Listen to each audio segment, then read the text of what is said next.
And welcome back to Real Talk, Real Sports with my co-host Michael Sanchez, and I'm your host Anthony Sanchez. Well, today's a great day for everybody out there who is a football fan.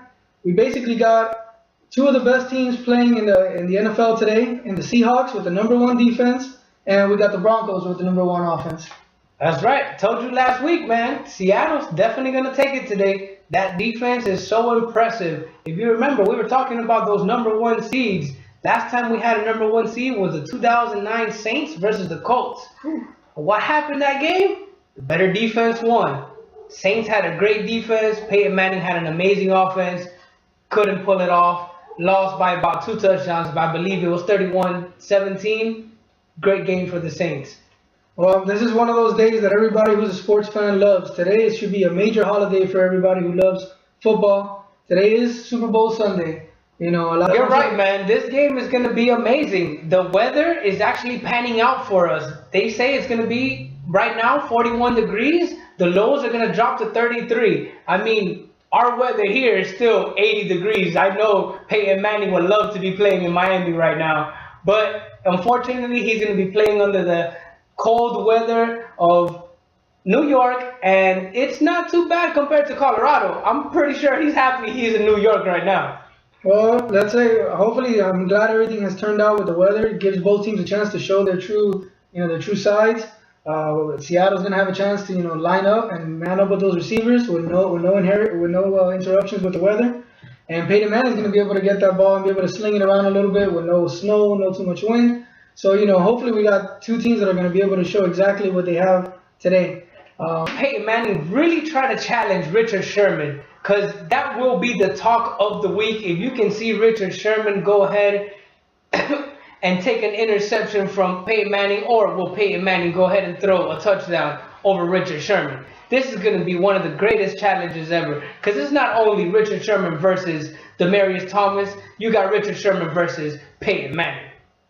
Well, I mean, I'm looking at it from the Denver Broncos side. I mean, I think Denver is going to pull this out.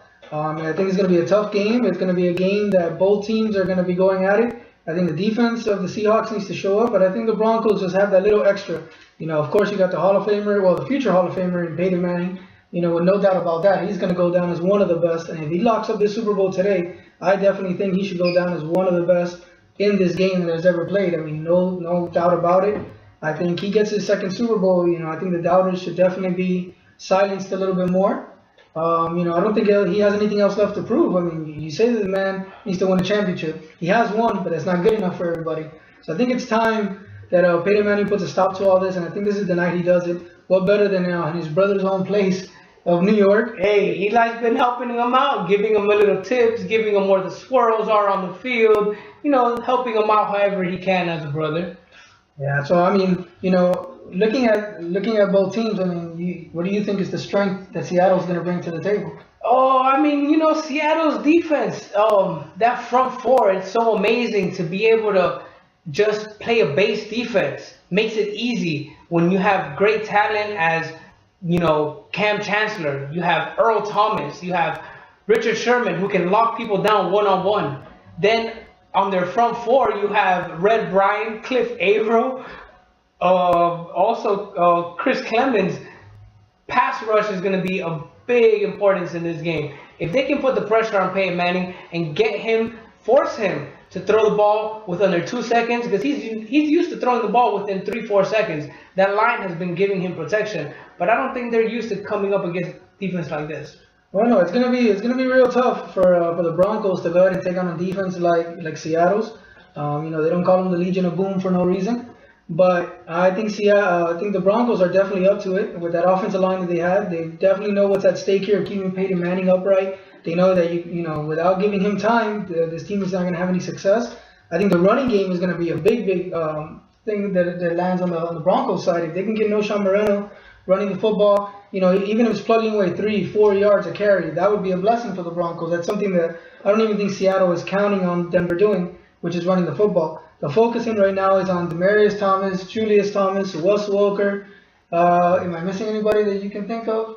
I mean, Eric Decker. Oh, you got Eric Decker as well, of course. You've got, why not talk about Seattle's offense and Broncos defense. What can you tell me about that Broncos defense that's going to rattle the Seattle offense? Well, I think the emergence of Terrence Knighton, the defensive lineman of the Broncos, is a good, has Mr. Pot Roast. Oh, Pot Roast has definitely been stuffing it. Right now, Marshawn Lynch is the guy that they need to focus in on. As Marshawn Lynch goes, is how Seattle goes. Russell Wilson is not your 300-yard-a-game passer. And keeping Russell Wilson contained in the pocket, make him make decisions that are going to cause the game to either go in the favor of Seattle or in the favor of the Broncos. But, like you said, you flipped it on me, so let's take it. What do you think that the Seattle offense can bring to the Broncos? Well, like you said, Russell Wilson, we said the young man is very mature, only second year in the league, and he's playing like a vet. He's playing like he's been in the league for 6 years. Very smart quarterback, makes very smart decisions. Keeps it, you're right, doesn't throw for 400 or 500 yards, but he wins his game at 200 yards, 250 yards, and I guarantee you the difference this game will be Russell Wilson. He's going to come out with that one big play. Remember, Percy Harvin will be playing in this game. That's going to open up the field and have the Denver Broncos rattled. You mentioned Terrence Knighton. You can't forget about Champ Bailey. Champ Bailey's hungry. He's been in this league for years. This team, I think, has done it for him and Peyton Manning. They've put all this together for those two, especially Champ Bailey, who's finally there, hasn't been there, hasn't had that chance. And I think he's going to be their difference maker on the defense. Russell Wilson better be careful. Like I said, he better not throw over 25 times. He needs to keep it between 22, 18 attempts, and go ahead and complete about 17 of those. Well, I'm actually glad you brought up Champ Bailey, because that was actually going to be my next point on defense. Champ Bailey is actually going to be a key. Nobody's talking about Champ Bailey. People forget how good Champ Bailey has been. And it still is. I mean, he has some miles left in the tank, I think, where he can definitely help you out. He's going to be playing the slot, so he will be on Mr. Percy Harvin a lot of the game, as long as Percy's in the slot. Then you also got to remember the Dominic Rodgers-Cromartie is a big factor that has definitely been playing up to standards lately, like the old guy, we remember him when he was at the Arizona Cardinals. Now Cromartie's had fallen off a little bit, but definitely in the last few weeks of the season and into the playoffs, he's been the most consistent defensive back that the Denver Broncos have had. That was one of their weaknesses, but since Cromartie has stepped up, has made it one of their strong points. So we got to see if Champ Bailey, with the experience that Champ Bailey has, and Rodgers-Cromartie can bring to the table, and the success that he's been having, can he now, put a chokehold on these young receivers that Seattle has, Golden Tate, Percy Harvin. Percy Harvin. So again, Denver Broncos really got to focus in on that run. You stop the run, you kind of have a control or a chokehold on the Seattle offense. Now, at the end of the day, people say that coaching is as far as your players are going to take you. But I don't know. You got two coaches here that are very interesting and are kind of different in their way. You got Pete Carroll for the Seahawks, that you can talk about. And I'm not a big fan of Pete Carroll. I'm a Dolphin fan, and we definitely remember what Pete Carroll did here a few years back. So I'm not going to even address him. I'm going to let my co-host here address about Pete Carroll. I won't even waste my breath. But I will speak about John Fox. John Fox not only had a year where medically, he could have easily gone, where he might have not even been around anymore to be here to talk about it. But now he has a chance here with Peyton Manning and John Elway leading in the background for a chance to go ahead and redeem himself. I like that. You're right. A lot of things are looking good for Denver. It seems like all those this is lining up right for this guy and this is lining up for that guy.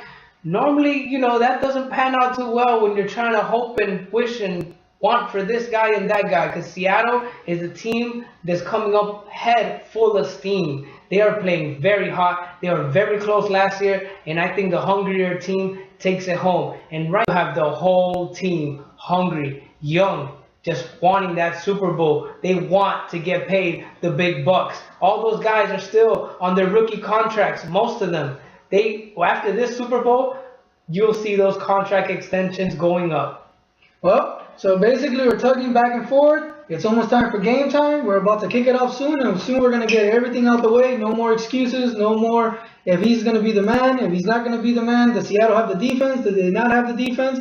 It's all going to come down to a couple hours here, maybe about an hour and a half till kickoff. Kickoff is at 6:25 tonight. So for all you guys out there ready to watch this game tonight, get ready to watch it, because it's going to be one heck of a Super Bowl. We're going to have the #1 defense against the #1 offense. And at the end of the day, we will have just one thing left to say. Who do you got winning this game? I already told you, Seattle, and I'm sticking to my team. It's deep. To my co-host Michael Sanchez, to Anthony Sanchez, see you at halftime. Enjoy the Super Bowl. Have a good one.